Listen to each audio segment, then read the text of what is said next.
Shalom Bapak-bapak, Ibu-ibu, dan saudara-saudara sekalian. Salam sejahtera. Kita bertemu lagi di acara Embun Sorgawi pada hari ini.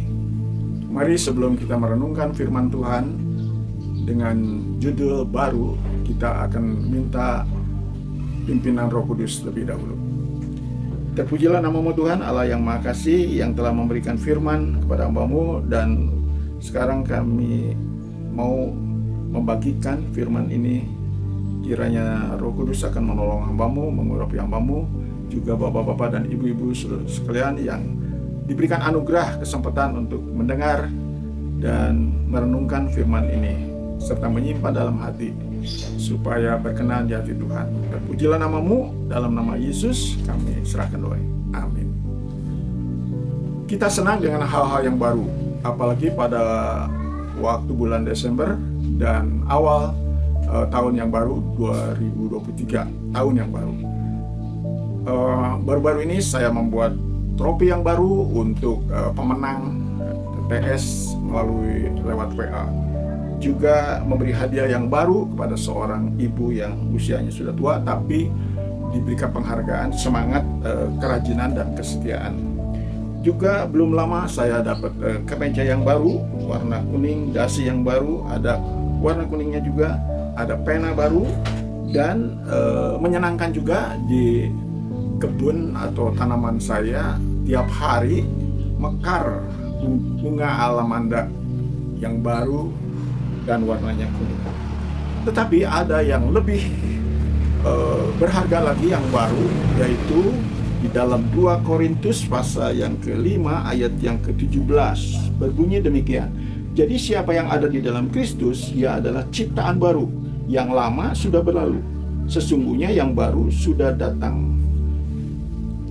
Puji Tuhan bahwa kalau kita percaya menerima Yesus Kristus, kita adalah ciptaan baru. Kita lahir baru, kita punya teman yang baru, petunjuk yang baru dari Tuhan Yesus. Dan juga kita akan punya yaitu tujuan yang baru. Lupakanlah perkara yang lama dan arahkanlah ke depan kepada panggilan yang baru, yaitu panggilan surgawi. Yang di dalam Filipi pasal 3 ayat 13-14 menganjurkan kita lupakan yang lama dan maju ke depan, tingkatkan supaya kita bisa menikmati banyak perkara-perkara yang baru, kesaksian yang baru, berkat-berkat yang baru. Bahkan dalam Mazmur pasal 44 bahwa Tuhan memberikan nyanyian yang baru dan membuat orang yang mendengarnya takut dan percaya. Itulah kerinduan kita pada waktu kita menyanyi, kiranya ada jiwa baru yang dimenangkan. Dan juga oleh karena kita hidup baru, maka di dalam Kolose pasal 3 ayat 7-13 dikatakan, tetapi apa yang dahulu merupakan keuntungan bagiku, sekarang kuanggap rugi karena Kristus. Malahan segala sesuatu kuanggap rugi karena pengenalan akan Kristus Yesus, Tuhanku, lebih mulia daripada semuanya. Oleh karena Dialah aku telah melepaskan semuanya itu dan menganggapnya sampah, supaya aku memperoleh Kristus dan berada dalam Dia, bukan dengan kebenaranku sendiri karena mentaati hukum Taurat, melainkan dengan kebenaran karena kepercayaan kepada Kristus, yaitu kebenaran yang Allah mengarahkan berdasarkan kepercayaan kita. Jadi marilah kita punya sikap atau sifat baru dan tujuan yang baru, hidup sebenarnya. Kemudian yang A, jadi yang A itu adalah andalkan Tuhan. Kalau dulu kita mengandalkan agama, amal, dan perbuatan untuk keselamatan, maka kita sekarang dengan iman tidak mengandalkan manusia karena itu akan terkutuk, tapi mengandalkan Tuhan. Lalu kemudian R, rajin. Jadi ingat pada Roh Kudus. Roh Kudus juga rajin buat kita, karena saya pernah mengumpulkan Roh Kudus 70M, yaitu yang akan menghibur, mengingatkan, mengajar segala sesuatu, supaya kita sungguh-sungguh rajin. Dalam Roma 12 ayat 11 itu ada lagu dari desa bahwa janganlah kerajinanmu kendor, biarlah rohmu terus menyala-nyala. Lagunya seperti ini, janganlah kerajinanmu kendor, biarlah rohmu terus menyala, melayani dan bersaksi sampai Yesus kembali.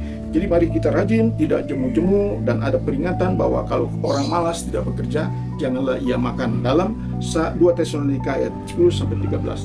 Yang terakhir yaitu U itu untung atau upah. Jadi kalau kita melayani Tuhan, sudah pasti ada upahnya. Janganlah menghilangkan kepercayaan karena ada upah. Di dalam Filipi pasal 1:21, Paulus mengatakan bahwa melayani atau menginjili adalah suatu keuntungan, mati adalah suatu keuntungan. Dan apalagi yang kita bisa berhasil dan untung, yaitu pada waktu kita teguh, kuat, tidak menyimpang. Itu dalam Yosua 1 ayat 7-9. Kaleb dan Yosua melakukan itu. Jadi ia beruntung berhasil mengalahkan 31 kerajaan. Nah, itulah yang saya ingin sampaikan. Judul baru dari singkatan baru, yaitu kita perlu menjadi ciptaan baru. Kita perlu mengandalkan Tuhan, kita perlu rajin seperti Roh Kudus, dan juga kita akan menikmati untung berhasil kalau kita tidak menyimpang. Mari kita simak lagu ini.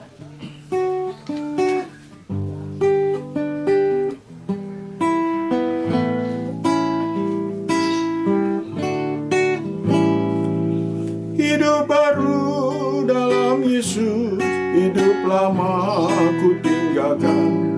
Sifat sikapku baru, tujuan hidup baru, memberikan, membagikan berkat Injil Kristus Tuhan.